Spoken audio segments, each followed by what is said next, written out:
ওয়ালাইকুম সুপ্রিয় এসএসসি 2025 পরীক্ষার্থী, তোমরা যারা ন্যারেশন নিয়ে দুশ্চিন্তার মধ্যে রয়েছো তাদের উদ্দেশ্যে আজকে আমার ন্যারেশন বেসিক 1 নম্বর ক্লাস, যে ক্লাসটা দেখার পর আশা করি আজকের পর থেকে ন্যারেশন নিয়ে আর কোনো সমস্যায় তোমাকে পড়তে হবে না। সুতরাং কথা না বলে চলে যাই আমরা আমাদের মূল ক্লাসে।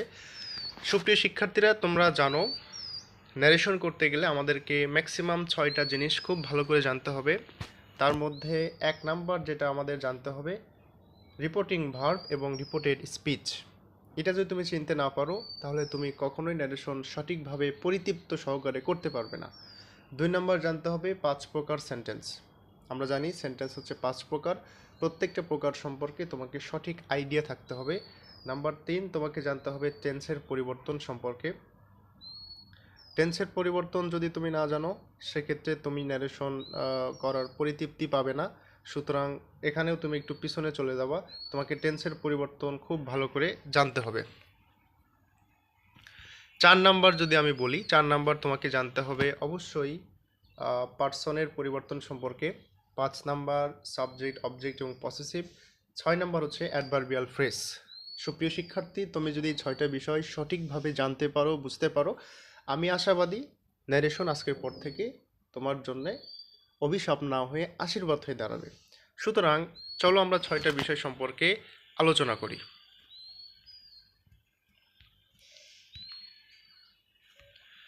প্রথমেই তোমরা দেখতে পাচ্ছ রিপোর্টিং ভার্ব এবং রিপোর্টেড স্পিচ চেনা। আমি একটা সেন্টেন্স লিখেছি, যে সেন্টেন্সে লেখা আছে he said to me, comma inverted comma, you will do ইট।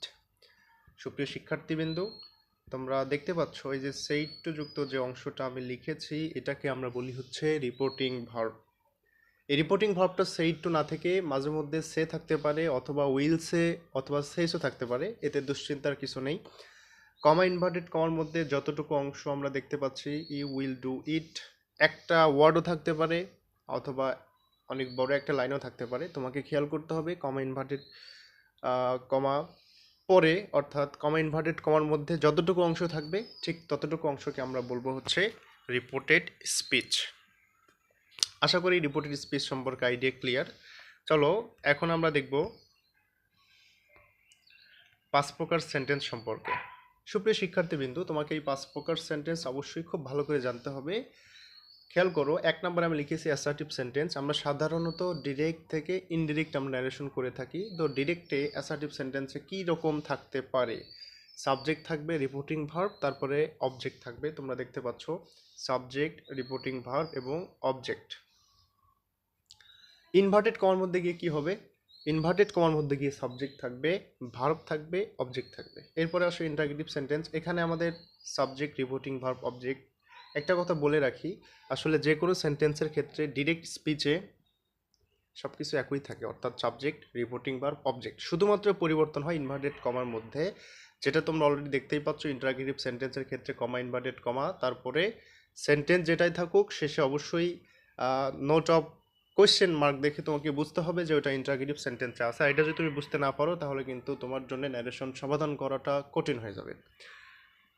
এরপরে আসো আমরা 3 নম্বরে যদি দেখি ইম্পারেটিভ সেন্টেন্স। আমরা জানি ইম্পারেটিভ সেন্টেন্স সাধারণত যে সেন্টেন্স দ্বারা আদেশ, উপদেশ, নিষেধ এগুলো বর্ণনা করা হয়, অর্থাৎ এটা শুরু হয় ভার্ব দ্বারা।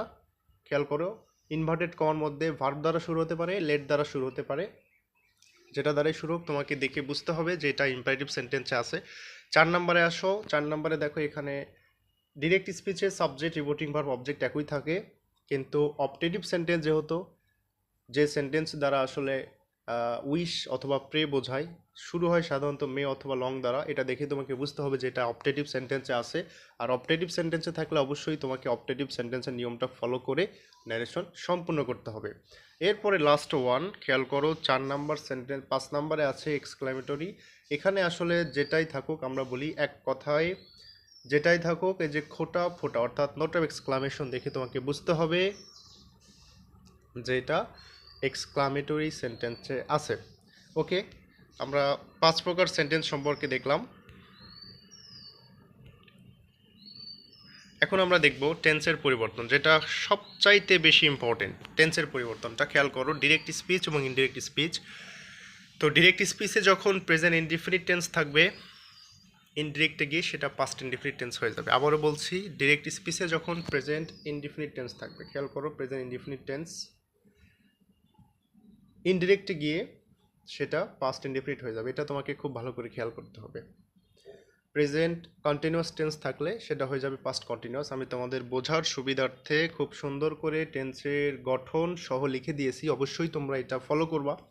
এরপরে যদি প্রেজেন্ট পারফেক্ট টেন্স থাকে, তোমরা খেয়াল করো, প্রেজেন্ট এই যে perfect tense, subject plus have has অথবা ভিথিডি, তাহলে সেটা হয়ে যাবে পাস্ট পারফেক্ট টেন্স, যেটা আমি খুব সুন্দর করে গঠন সহকারে তোমাদেরকে লিখে দিয়েছি।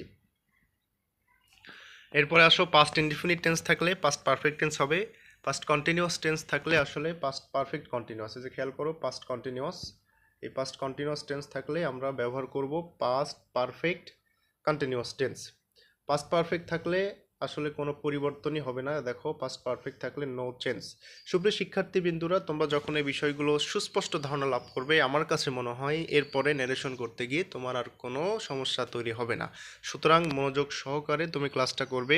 আশা করি আজকের ক্লাসের পর থেকে ন্যারেশন নিয়ে আর তোমার কোনো প্রকার টেনশন হবে না। এরপরে আসো future indefinite tense. Future indefinite tense বলতে আমরা জানি শ্যাল অথবা উইল বসে, অর্থাৎ শ্যাল উইল থাকলে আমরা ইনডিরেক্টে গিয়ে ফিউচার ইন দ্য পাস্ট করে দেব। দ্যাট মিনস শ্যাল থাকলে শুড, উইল থাকলে উড হয়ে যাবে এবং তারপরে ভার্বের 1 নম্বর ফর্ম। এরপরে আসো মোডাল অক্সিলারি। ক্যান থাকলে ইনডিরেক্টে গিয়ে কুড হয়ে যাবে, খেয়াল করো, ক্যান, মে, মাস্ট আছে এখানে। ওই পাশে গিয়ে কি হবে, কুড, মাইট, হ্যাড টু। আশা করি এই টেন্সের পরিবর্তন পর্যন্ত তোমরা খুব ভালোভাবে বুঝতে পেরেছো। আমরা ক্লাসটা অতি দীর্ঘ করব না, আজকে এই পর্যন্তই। নেক্সট দিন আমরা পার্সনের পরিবর্তন এবং বাকি বেসিক বিষয়গুলো নিয়ে আলোচনা করব। এই পর্যন্ত সবাই ভালো থাকো, সুস্থ থাকো। আসসালামু আলাইকুম।